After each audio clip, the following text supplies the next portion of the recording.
बिस्मिल्लाहिर्रहमानिर्रहीम। News talk में भली कार आहियां इरफान महबूब। पाकिस्तान जे चइनी सूबनि जूं जेके असेंबलियूं आहिनि उहे पंहिंजे वजूद में अची चुकियूं आहिनि। सिंध ऐं पंजाब में जेका वॾी वज़ारत आहे उन्हनि जा जेके उम्मीदवार आहिनि इलेक्शन थी वई आहे। सिंध में सैयद मुराद अली शाह साहब, पंजाब में मरियम नवाज़ साहिबा वज़ीर आला चूंडिजी विया आहिनि ऐं जन जी जेका कैबिनेट आहे उन जी जोड़ जक बि आख़िरी मरहले में दाख़िल थी चुकी आहे। खैबर पख्तूनख्वा ऐं बलोचिस्तान में बि अॼु पाण ॾिठोसीं त सूबाई असेंबलियुनि जा इजलास थिया ऐं उन्हनि इजलासनि दौरान जेके नवां चूंडियल मेंबर आहिनि उन्हनि पंहिंजनि उहिदनि जा एमपीएशिप जा हलफ़ कया ऐं ईंदड़ कुझु ॾींहंनि में स्पीकर डिप्टी स्पीकर जी चूंड बि थी वेंदी। बाद में वरी वॾे वज़ीर जे लाइ बि जेके कैंडिडेट नामज़द थिया आहिनि उन्हनि विच में मुक़ाबिलो थींदो।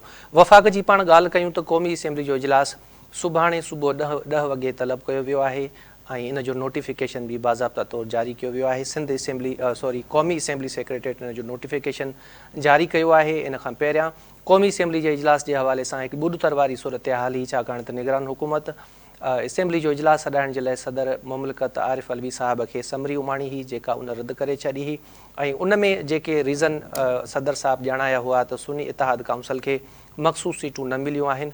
इन जे करे ही ऐवान अणपूरो आहे। टेक्निकली तौर ते जेसि ताईं हीउ ऐवान कंप्लीट नथो थिए ओसी ताईं इजलास नथो सॾाए सघिजे। आइन मूजिबि जेकॾहिं आम चूंडूं थियूं वञनि त आम चूंडुनि खां पोइ 21 ॾींहं ते इजलास सॾाइणु ज़रूरी हूंदो आहे ऐं सुभाणे 29 फेबरवरी ते 21 ॾींहं थियनि था। इन जे करे ही इजलास पाण मुरादो स्पीकर साहब जेको आहे सो तलब कयो आहे। सुभाणे नवां चूंडियल जेके मेंबर आहिनि उहे हलफ़ खणंदा। बाक़ी जेको सुन्नी इतिहाद काउंसिल जे मख़सूस सीटनि वारो मामिलो हो उन जी बि अॼु इलेक्शन कमीशन में ॿुधणी थी आहे ऐं वकीलनि जे दलीलनि खां पोइ उन जो फ़ैसिलो महफ़ूज़ कयो वियो आहे। उमेदु आहे त उहो सुभाणे परीं या ईंदड़ 1-2 या 3 ॾींहंनि में उन जो फ़ैसिलो ॿुधायो वेंदो। हिकिड़ी दिलचस्प जेका ॻाल्हि इन हेयरिंग में साम्हूं आई त ड्यूरिंग आर्ग्यूमेंट्स या during hearing of case chief election commissioner Sikandar Sultan Raja Sahib Pakistan Tehreek Insaf जे वकील अली ज़फ़र साहब खे मुख़ातिब थींदे चयो त सुन्नी इतिहाद काउंसिल खे ख़त लिखियो आहे जंहिंमें सुन्नी इतिहाद काउंसिल जे सरबराह साहिबज़ादा हामिद रज़ा चयो आहे त हुननि आम चूंडूं न विड़ियूं आहिनि न ई खेनि मख़सूस सीटूं घुरिजनि थियूं त पोइ तव्हां एॾो उन्हनि खे मजबूर छो था कयो। जंहिंखां पोइ जेको पाकिस्तान तहरीक इंसाफ़ जो वकील हुयो अली ज़फ़र साहब इन ख़त खां लाइलमी ज़ाहिर कई। बाद में उहो ख़त उन्हनि जे हैंड ओवर बि कयो वियो। थोरी देरि खां पोइ वरी सुन्नी इतिहाद काउंसिल जे सरबराह जी प्रेस कॉन्फ्रेंस आई जंहिंमें हुन चयो आहे त हुन ख़त में इहो किथे बि नाहे लिखियो त खेनि मख़सूस सीटूं न घुरिजनि। हीउ हिकिड़ो मामिलो आहे जेको हिकु भेरो ॿीहर मुंझारे जो शिकार थी वियो आहे। फ़ैसिलो इलेक्शन कमीशन खे करिणो आहे। टीं जेका हिकिड़ी मेन ॻाल्हि आहे उहा पाकिस्तान मुतहिदा क़ौमी मूवमेंट पाकिस्तान जे हवाले सां आहे।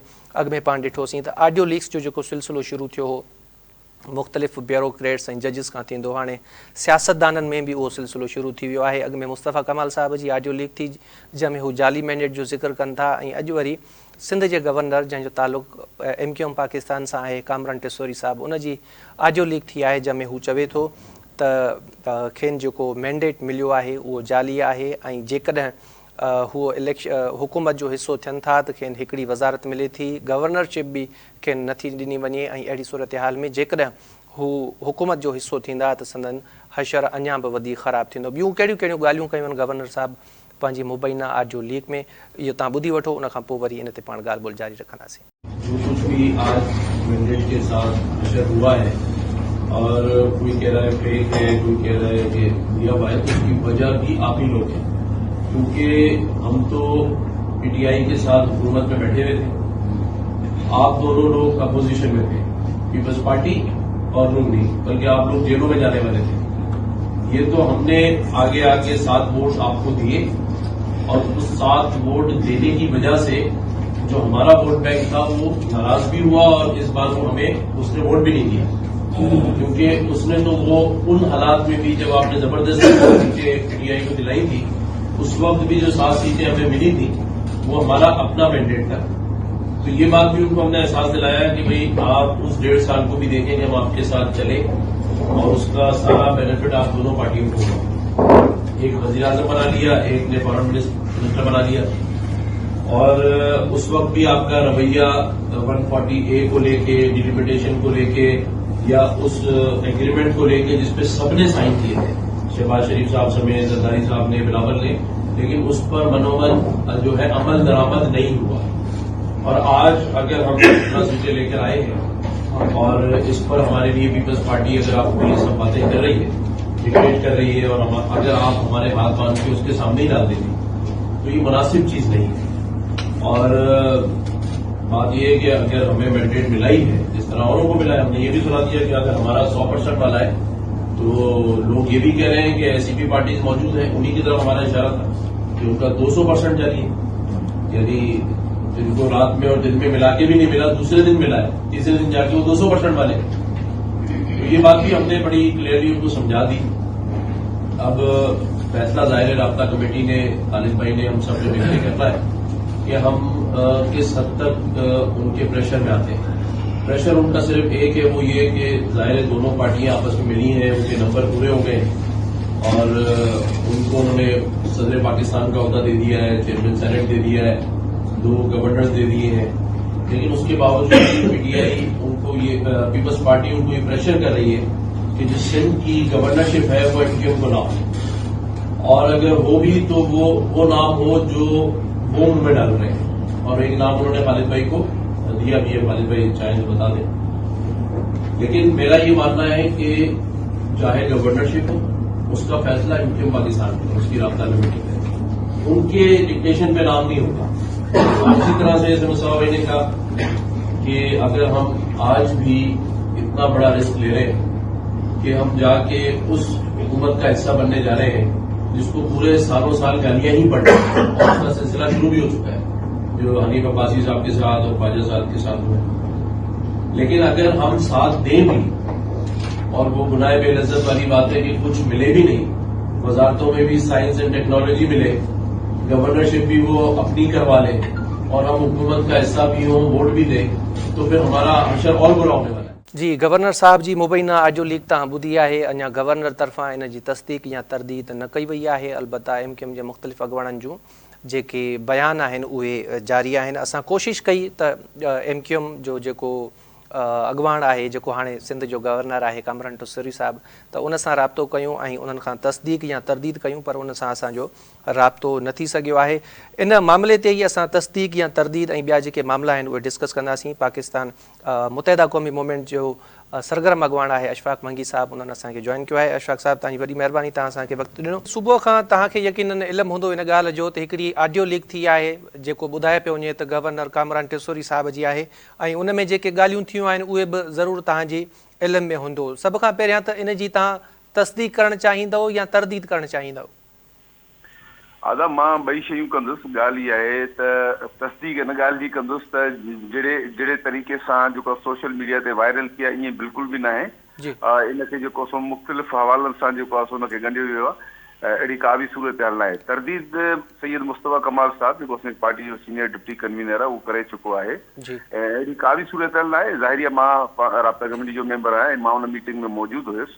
असांजी जेका 3 रुकनी कमेटी आहे जंहिंमें मुस्तफ़ा कमाल साहिबु गवर्नर सिंध ऐं डॉक्टर फारूक साहिबु, मुस्लिम लीग नून जे दोस्तनि सां पहिरियां बि असांजी मुलाक़ातियूं थियूं आहिनि, हींअर बि ज़ाहिरी आहे इलेक्शन जे हवाले सां मुलाक़ातियूं थियूं. उन हवाले सां मीटिंग में जेका ब्रीफिंग ॾिनी वई उन में बिल्कुलु जंहिं बि इहा का हरकत कई आहे, कंहिं बि जेकर ऑडियो लीक कई आहे, त मां सम्झां थो को वॾो को कारनामो हुन कोन ॾेखारियो आहे. अहिड़ी का बि ॻाल्हि कोन्हे, ऐं ज़ाहिरी मीटिंग जे अंदरि इहे ॻाल्हियूं थींदियूं रहंदियूं आहिनि. ऐं जेकॾहिं पीपल्स पार्टी मीटिंग में नून लीग जेका ॻाल्हि कई आहे, जेकर असांजी मुखालफ़त कई आहे, त पीपल्स पार्टी हाणे बि वरी टीवी ते जेको आहे सो चैनलनि ते उते मुखालफ़त करनि पिया मीडिया जे ज़रिए. ऐं ज़ाहिरी आहे जेकॾहिं हू असां ते इल्ज़ामात हणनि था त असां बि चऊं था त पीपल्स पार्टी जो मैंडेट जेको 2% जेको आहे उहो जाली आहे. त अहिड़ी का बि ॻाल्हि कोन्हे. इहा जेको आहे सोशल मीडिया ते ख़ामख़ा जेको आहे सो हिनखे इशू बणायो वियो आहे.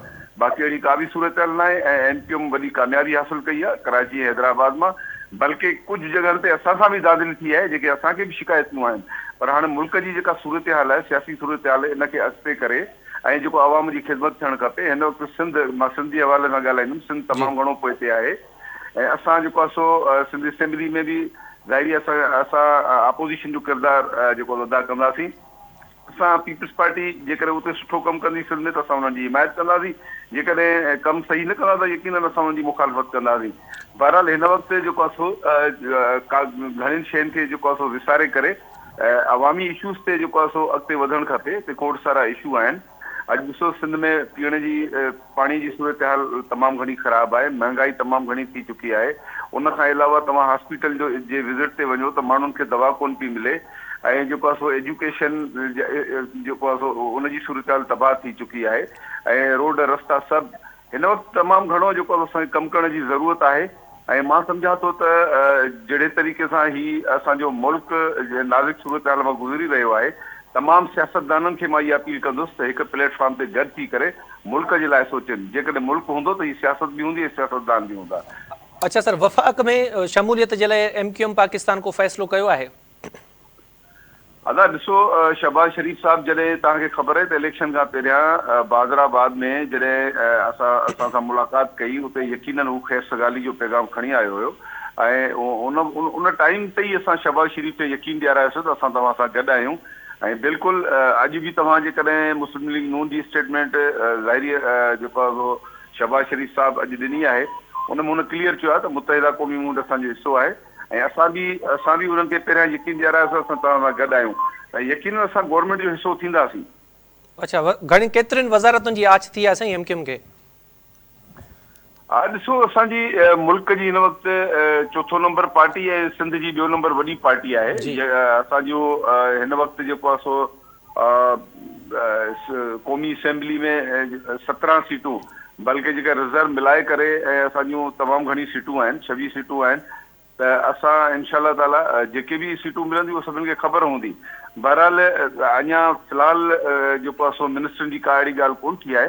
बाक़ी हिन सदारती ऐं क़ौमी असेंबली में जॾहिं ओथ थी वेंदा, प्राइम मिनिस्टर जॾहिं चूंडिजी वेंदो त उन खां पोइ जेको आहे वज़ारतुनि ते ॻाल्हि ॿोल थींदी। इहे ॻाल्हियूं बि आहिनि साईं, जेका ऑडियो लीक थी आहे त MQM खे हिकिड़ी वज़ारत जी आछ कई पई वञे, ऐं गवर्नरशिप जेका आहे उहा बि MQM खे नथी ॾिनी वञे। इन में का सदाकत या तस्दीक करणु चाहींदो तव्हां?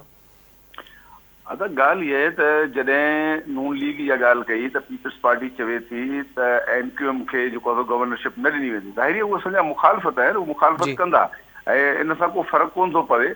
बहरहाल अहिड़ी ॻाल्हि कोन्हे का, गवर्नर ते त असांजो को आहे ई कोन, गवर्नर असांजो आहे हींअर बि, ऐं पोइ बि इंशाअल्लाह ताला असांजो ई हूंदो। ऐं बल्कि हुननि असांखां नाला घुरिया, असां कामरान टिसोरी साहिब जो ई नालो ॾिनो आहे।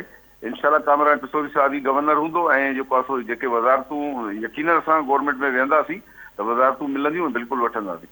ठीकु आहे, वॾी महिरबानी अशफ़ाक़ मंगी साहब, तव्हां असांखे वक़्तु ॾिनो। हीअ सूरत हाल आहे जेका ऑडियो लीक थी आहे गवर्नर कामरान टिसोरी साहब जी, जंहिंजो ताल्लुक़ु आहे MQM पाकिस्तान सां। इन खां पहिरियां असां ॾिठोसीं त मुस्तफ़ा कमाल साहब जी बि हिकिड़ी ऑडियो लीक थी हुई, जंहिंजी बाद में तरदीद आई। ऐं अॼोकी जेका ऑडियो लीक थी आहे गवर्नर कामरान टिसोरी साहब जी, असां पहिरीं त कोशिशि कई त इन मामले ते गवर्नर खां पाण खां मौक़िफ़ वठिजे ऐं उनजे PRO सां राब्तो कजे। ॿई कम असां कया, पर असांखे तरदीद या तस्दीक न मिली सघी। अशफ़ाक़ मंगी साहब जेका ॻाल्हि ॿोल कई आहे, इन में तस्दीक वारो स्टैम्प बि मंगी साहब लॻाए थो ऐं तरदीद वारो स्टैम्प बि लॻाए थो। ॾिसूं था हीअ ख़दशा आहिनि सियासी जमायतुनि जा, जेके हिक ॿिए खे ॿुधाइण ऐं ब्रीफिंग दौरान साम्हूं आया आहिनि।